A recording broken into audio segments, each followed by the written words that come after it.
A couple thoughts. One is we just did some work with the American Association of Colleges of Nursing on this, where they have a competency framework for every nurse, right?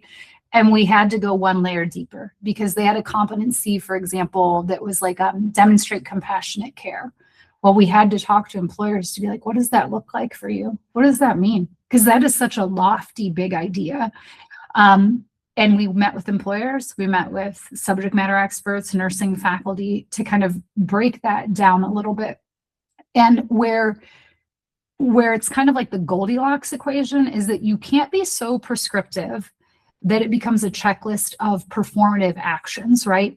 So we wouldn't want to say something like demonstrate compassionate care, smile, touch the patient on the shoulder. Like those become like very rote kind of things that's really not quite what we're looking for. But maybe we might say things like reflects back what the patient might be saying, tries to summarize their needs. Like there's a list of behaviors that is a little bit more still observable, has to be observable, just to be clear.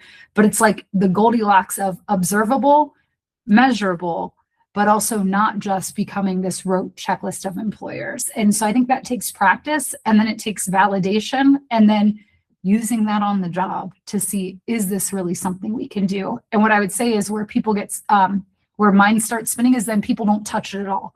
They say, nope, we just need compassionate care in the way Tom defines that, the way Lisa defines that, and the way Sasha defines that. They're just gonna be whatever they are.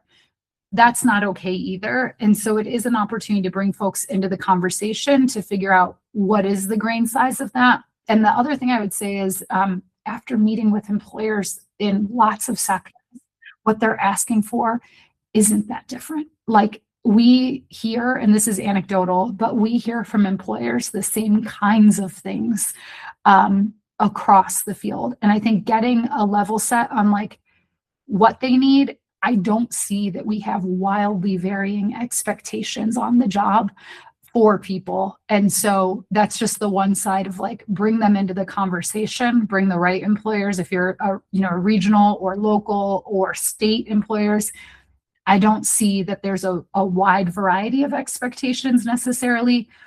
What I see is that we need to have a conversation with them and then play around with the right grain size of that performance so that it's not super microtized, but also is still observable and measurable and allows for some nuance and context.